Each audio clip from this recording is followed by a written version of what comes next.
우린 지난 편을 통해 무당과 점쟁이가 어떻게 점을 치는지에 대해 살펴보았습니다. 무당이나 점쟁이 중에는 가짜나 사이비도 있지만 진짜로 점을 잘 맞추는 이들도 있습니다. 그럼 이들이 어떻게 해서 그렇게 점을 잘 맞추느냐? 그것은 인간의 능력이 아니라 이들을 도와주는 존재가 있기 때문입니다.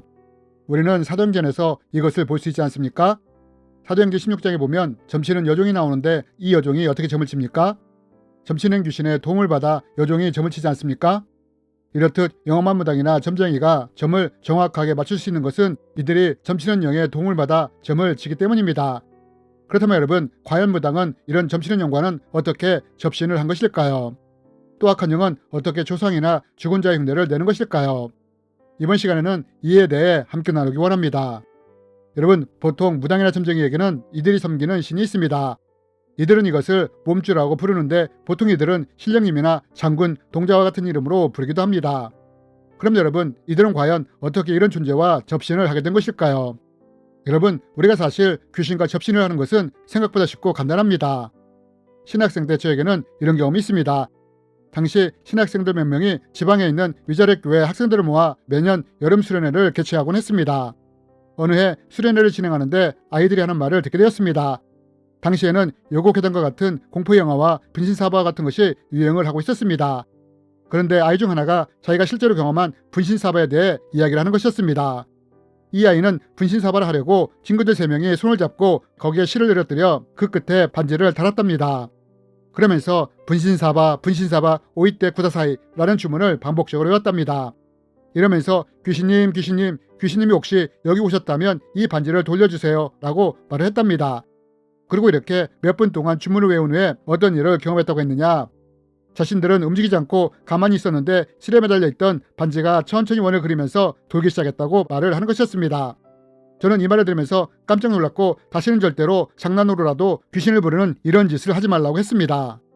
여러분, 어떻게 무당이나 사람들이 귀신과 접신을 할 수 있느냐? 그것은 귀신을 부르며 초청을 할 때 쉽게 귀신과 접신을 할 수 있다는 것입니다. 여러분, 누군가가 무당이 되려면 꼭 하는 것이 있지 않습니까? 그것이 무엇입니까? 그것은 바로 신내림입니다. 즉, 귀신을 초청하고 받아들이는 행위를 하는 것입니다.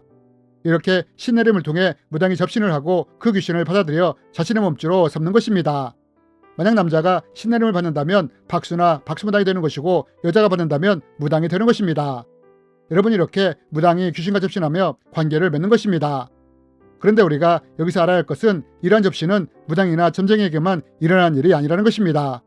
만약 일반인일지라도 그 사람이 귀신을 숭배하게 될 때 이때 귀신과 접신이 될 수 있다는 것입니다. 저는 여러 영상들을 통해서 악한 영이 어떻게 침투해 들어올 수 있는지에 대해 말씀을 드렸습니다. 악한 영은 누군가가 계속해서 죄의 영향력 아래 있다면 이 죄의 통로를 통해 악한 영이 침투해 들어갈 수 있다고 말씀을 드렸습니다.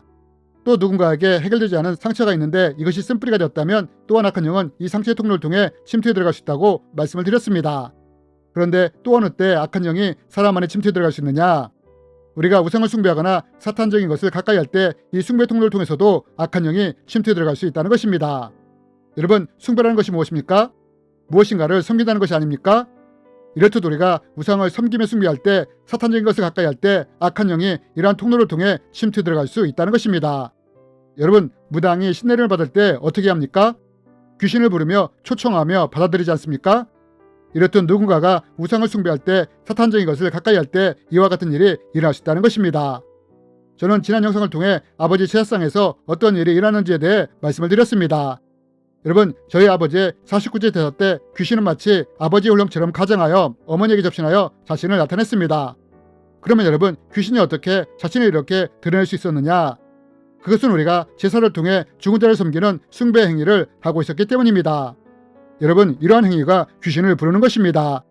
이런 이유로 사도 바울이 제사를 통해 귀신과 교제하는 자가 되지 말라고 말을 한 것입니다. 여러분, 이렇듯 우리가 우상을 숭배하거나 사탄적인 것을 가까이 할 때 앞에서 아이들의 예처럼 분신사바와 같이 귀신을 부르는 행동을 할 때 우리가 귀신과 접신이 될 수 있다는 것입니다. 이러한 것을 통해 악한 영이 침투해 들어올 수 있다는 것입니다. 또 우리가 직접적으로 숭배 행위를 하지 않더라도 만약 점치는 영을 가진 무당이나 점쟁이와 같은 영매와 접촉을 하게 된다면 이때 영의 전위로 접신이 일어날 수도 있다는 것입니다. 여러분, 이래서 하나님이 이러한 신잡한 자를 가까이 하지 말라고 하신 것입니다. 너희는 신잡한 자와 박수를 믿지 말며 그들을 추종하여 스스로 더럽히지 말라. 나는 너희 하나님 여호와이니라. 여러분, 무당이 어떻게 귀신과 접신을 하게 되느냐? 신내림과 같은 방법으로 귀신을 부르며 초청하며 받아들일 때 이때 접신이 일어난다는 것입니다. 그렇다면 여러분, 이러한 것이 귀신과 접신하는 방법 중에 하나인데 그럼 악한 영은 어떻게 자신을 죽은 자나 조상의 흉내를 낼 수 있을까요? 이것은 의외로 간단합니다. 여러분, 성령님은 전능하신 분이십니다.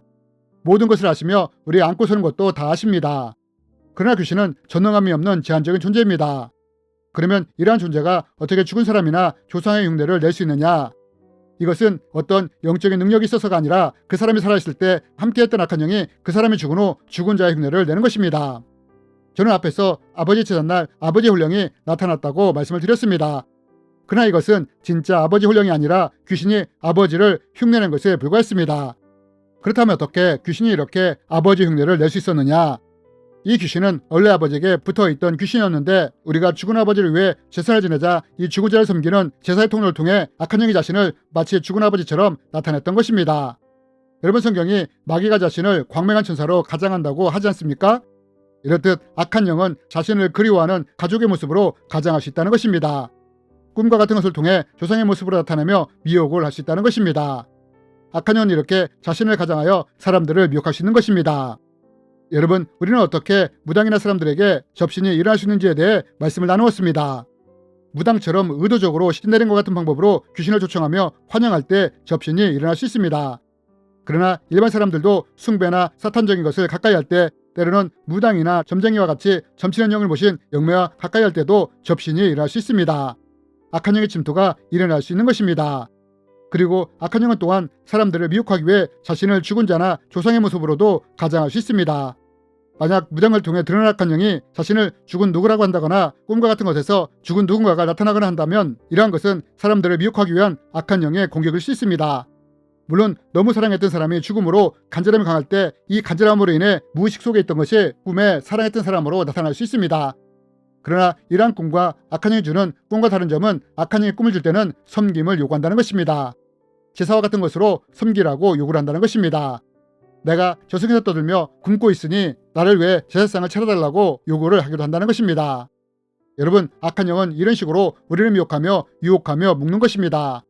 그러므로 여러분, 우리는 이제 이러한 것들을 알므로 악한 영에 미혹되는 것이 아니라 오히려 하나님께 더 가까이 가는 우리들이 되었으면 좋겠습니다. 주님의 이름으로 여러분을 축복합니다.